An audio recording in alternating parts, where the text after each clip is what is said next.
शांति से सुनना है कि 1 नवंबर 2012 को हमने एक थ्रेसर जो है पैडी नाम है उसका, जो धान की थ्रेसर है, उनको दिया। उन्होंने हमको 13 अप्रैल 2013 को वापिस कर दिया। 1 नवंबर 2012 को हमने उसको दिया, उसने हमको 13 नवंबर 2013 को 13 अप्रैल 2013 को उन्होंने वापस कर दिया। तो नवंबर की जो माह होती है वह कितने दिनों की होती है? 30 दिनों की होती है। तो 1 तारीख को हमने दिया तो नवंबर में कितने दिन जुटेंगे? 30 दिन जुटेंगे। फिर दिसंबर में 31 दिन का माह होता है, जनवरी 31 दिन का होता है, फरवरी लीप ईयर में 29 दिन होता है। लीप ईयर का क्या है कि लीप ईयर जो है जो 4 से पूर्णतः कट जाए, जो साल 4 से पूर्णतः कट जाए वह साल क्या हो जाता है? लीप ईयर हो जाता है। तो क्या 2013 जो है वह 4 से कटता है? नहीं कटता है। तो यह कितने माह की हो जाएगी? 28 दिनों की माह हो जाएगी। फिर मार्च जो है वह 31 दिनों की, और 13 अप्रैल को उन्होंने वापस ही कर दिया। तो 13 यहाँ। अब एक साथ इनको जब हम जोड़ते हैं, 3 1 4 8 12 13 14 2 1 3 4 2 6 3 9 3 12 3 15, एक हासिल बचा हुआ था 16। तो यह हमको कुल कितने दिन में वापस करती है? हमारा थ्रेसर जो है वह कब तक बनकर तैयार हो जाता है? 164 दिनों में हमारा थ्रेसर बनकर तैयार हो जाता है। अब इसका एक और फॉर्मूला है, वह क्या है कि सबसे पहले जब इस तरह का दिया हुआ रहे तो सबसे पहले ईयर्स लिखे जाते हैं, उसके बाद मंथ लिखे जाते हैं, ठीक, उसके बाद डेज लिखे जाते हैं।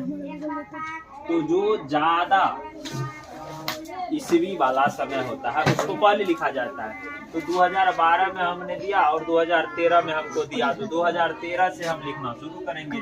2013 कौन मंथ? तो चौथा मंथ। कितने तारीख के? तो 13 अप्रैल को। फिर हमको दिए कब थे? तो 2012 में दिए थे। कब दिए थे? 11वां महीना में दिए थे। कितने तारीख को दिए थे? 1 तारीख को दिए थे। तो जब इस तरह से ईस्वी को घटाया जाता है, इस तरह से बड़ा में से छोटा को घटाया जाता है। तो 13 में से 1 चला गया तो कितने बच गया? 12 दिन। कितने बच गया? 12 दिन। 13 दिन है, उसमें से 1 दिन चला गया तो कितने दिन बच गया? 12 दिन बच गया।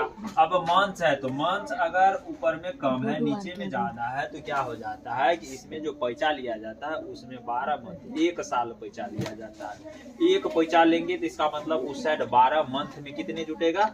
12 जुटेगा, 12 महीना, क्योंकि 1 साल का बराबर 12 महीना होता है। तो इसमें 12 जुट जाएगा। तो 12 और 4 कितना हो जाएगा? 16। 16 में से 11 जाएगा तो कितना बचेगा? 5 मंथ बचेगा। 11 5 16। अब इधर यहाँ 2 बचा हुआ था, इधर भी 2012, इधर भी 2012, तो यह कट गया। तो 5 मंथ 12 दिन हो गया। तो मोटा मोटी क्या होता है कि हम लोग पढ़े हुए हैं कि 1 मंथ बराबर कितना दिन होता है? 30 दिन होता है। 1 मंथ बराबर कितना दिन होता है? 30 दिन होता है। तो 5 महीना दिया हुआ है तो 30 गुना 5 कर देंगे। 12 दिन दिया हुआ है तो 12 जोड़ देंगे तो 30 पंचे 150 प्लस 12 162 डेज हो जाएगा। तो यह मोटा मोटी निकलता है कि कहने का अर्थ है कि जितना हम जानते हैं कि 1 महीना बराबर, सबको हम वही लिख देते हैं 31 महीना। तो ऐसा तो नहीं बोलेंगे कि किसी महीना 31 बोलेंगे, लेकिन जो हमारा एग्जैक्ट अगर दिन निकालना हो तो उसको हमको इस फॉर्म पे लिखना पड़ेगा। अगर कहेगा कि एग्जैक्ट डेज निकालिए कि हमको कितने दिनों में वापस निकला है, अगर हमको अप्रोक्स डेज कहा जाएगा तो हम यह फार्मूला अप्लाई करेंगे।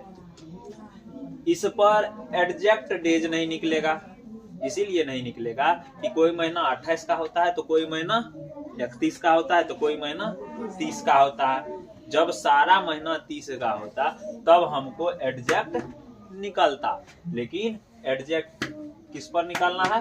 इस पर निकालना है कि प्रत्येक महीना में कितना दिन होता है उसको जोड़ लेना है, कब दिया रहेगा उसको जोड़ लेना है, तो उस पर निकल जाएगा 164 दिन। समझ में आया? समझ में आया? समझ में आया तो पूछ सकती है, पूछो भी। समझ में अगर नहीं आया हो तो दोबारा पूछ सकती है। समझ में आ गया? इसको दिए थे बनाने के लिए HW में, बना लिया है।